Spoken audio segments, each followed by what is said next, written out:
అందరూ ఇక్కడ గుమస్తాలు అయిపోయాయి. ఈ రోజున కారణం ఏంటి? మనం నిద్రపోయింది వ్యవస్థ అంతా కూడా 40-50 సంవత్సరాలకు నిద్రపోతున్న వ్యవస్థల వల్ల నిరాశి వ్యవస్థలన్నీ కూడా ఎక్కడికక్కడ పట్టుబడిపోయినాయి. వాళ్ళు దేవస్థానాల్లో ఒక రైట్ కింద వాటి యొక్క భాగస్వామ్యం పొందవలసిన వాడు ఈ రోజున appointed by the commissioners of international.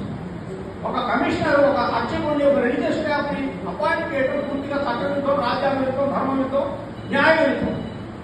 ఒక అర్చకుడిని తొలగించడం కూడా ధర్మంతో రాజ్యాంగంతో చట్టంతో న్యాయంతో. మరి ఎలా అపాయింట్ చేస్తున్నారు? ఎవరన్నా ప్రశ్నిస్తున్నారా? ఎలా తొలగిస్తున్నారు? ఎవరన్నా ప్రశ్నిస్తున్నారా? ఒక రిలీజియస్ మ్యాటర్ లో నన్ను అడగకుండా నా ప్రమేయం లేకుండా నువ్వు ఎలా మాట్లాడతావని అర్చకుడిని అడిగే సాహసం ఒక ప్రభుత్వంగా చేస్తున్నాడు అంటే ఇది మన అసమర్థత, మన అమాయకత్వం కాదు. ఇది ఖచ్చితంగా రిలీజియస్ విషయాలలో ఆర్టికల్ 19 వైలేట్ చేస్తూ ఏ ప్రభుత్వాధికారి ఉత్తర్వించినా సరే ఖచ్చితంగా కొట్టాక పడేయవలసిందే. ఏ రకమైన రాజ్యాంగపరమైన అంశాలని కూడా, ఏ రకమైన రిలీజియస్ అంశాలని కూడా మాట్లాడే హక్కు ఎగ్జిక్యూటివ్ ఆఫీసర్లకు లేదు. ఏ అంశాల్లో కూడా జోక్యం చేసుకునే హక్కు ఎగ్జిక్యూటివ్ ఆఫీసర్లకు లేదు అంటే ప్రభుత్వానికి అసలు లేదని అర్థం. ఒక సింగిల్ నోటిఫికేషన్ ఇచ్చి ఈ ఆలయాన్ని మీ ఊళ్ళో, మీ గ్రామంలో, మీ తాతలు స్థాపించిన ఆలయాన్ని ఒక సింగిల్ బ్లైండ్ నోటిఫికేషన్ ఇచ్చి లాక్కుంటే నువ్వు ఇచ్చిన నోటిఫికేషన్ చల్లదురా, మేము రియల్ ట్రస్టీగా ఉన్నాంరా, మేముండగా నువ్వు వచ్చి ఎలా పరిపాలన చేస్తావరా, ఆర్టికల్ 25-26 వైలేషన్ రా అని చెప్పి ప్రశ్నించే నైజం 40 ఏళ్ళుగా పొరబడటం వల్ల ఈ రోజు ఈ వ్యవస్థలన్నీ కూడా బానిసలు పొందవలసిన పరిస్థితి ఏర్పడుతుంది. ఇది వాస్తవం. ఇది ఖచ్చితంగా ఈ రోజు ఎటువంటి పరిస్థితి వచ్చింది అంటే ఈ రోజున మూసుకులు పూసే పరిస్థితి కాదు. మన ధర్మానికి సంబంధించి, మన పంచరాత్ర ఆగమానికి సంబంధించి, వైష్ణవ సిద్ధాంతానికి సంబంధించి, మన ఆళ్వార్ల వ్యవస్థకు సంబంధించి సర్వభ్రష్టమైపోయే పరిస్థితి తీసుకొస్తున్నారు ఈ ప్రభుత్వ అధికారులు. ఒక ప్రభుత్వ అధికారికి ఎన్ని గుండెలంటే ఆళ్వార్ వ్యవస్థను భగ్నం చేయడానికి. ఆళ్వార్ వ్యవస్థలో ఏ ఆలయాల్లో అయితే సదాచారంగా వస్తుందో దివ్య ప్రబంధ పారాయణ అక్కడ చేయవచ్చున్నాడు.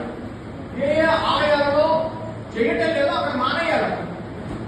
అంటే చెయ్యకపోవడం నేరం అనేది కాదు, చేయమని చెప్పడం కాదు, సౌభాగ్యం చెప్పేవాడు.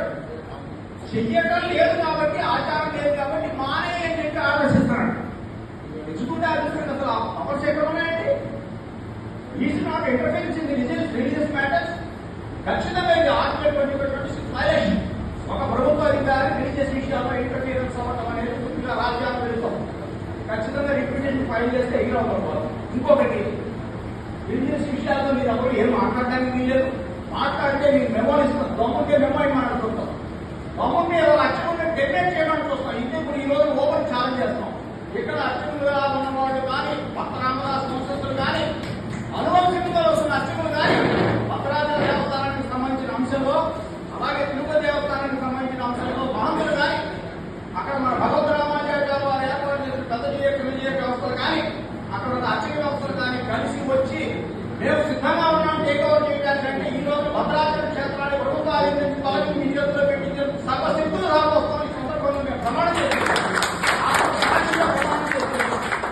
అలా రాకపోవడం దాని ఏంటంటే 47 వ్యవస్థలు చంపుకుంటూ వచ్చినాయి ప్రభుత్వాలు.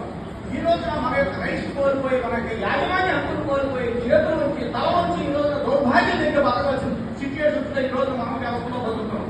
అటువంటి సిచ్యువేషన్ నుంచి పోవాలంటే మనం చైతన్యం పొందాలి. మనం బాగా నాలెడ్జ్ పెంచుకోవాలి. మన రైట్స్ ఏంటో తెలుసుకోవాలి. ఏ ఎగ్జిక్యూటివ్ ఆఫీసర్ అయితే అసలు వాటికి ఉన్న రైట్స్ ఏంటి, ఎందుకు వచ్చాడని ప్రశ్నించలేని రోజున మనం ఈ రోజు ఈ పరిస్థితులను ఎదుర్కోవాల్సి వస్తుంది. ఏంటంటే 300-400 సంవత్సరాల నుంచి అనువంశంగా పరిపాలన చేస్తున్న అర్చకులు ఒక ప్రభుత్వ అధికారి చేతులు కట్టుకుని కర్మ వచ్చి నేను ఉద్యోగంగా బతుకుతూ ఉంటాం. మేము నువ్వు వచ్చి బాలాక్రాంతుడి కావాలి, అర్చకుడికి దండ పెట్టవలసిన వాడి. ఇంకో దేవస్థానంలో ఏమవుతుందండి, దుర్మార్గమైన ఎగ్జిక్యూటివ్ ఆఫీసర్లు పరిపాలన చేస్తున్నారు. స్వామివారి కిరీటం పోయింది. 2017-19 దాకా దాచారు దుర్మార్గులు. స్వామివారి నెక్లెస్లు పోయినాయి. ఓకే, ఏం చేయాలండి? మీ ఇంట్లో దొంగతనం మీద పోలీస్ కంప్లైంట్ పెట్టరు. మీరు అక్కడ ఉన్న ఎగ్జిక్యూటివ్ ఆఫీసర్లు ఉంటే బాధ్యులు పోయి నీ జీతంలో 10,000 కట్టబోయే అన్నారు. 7,76,000 పెట్టించారు.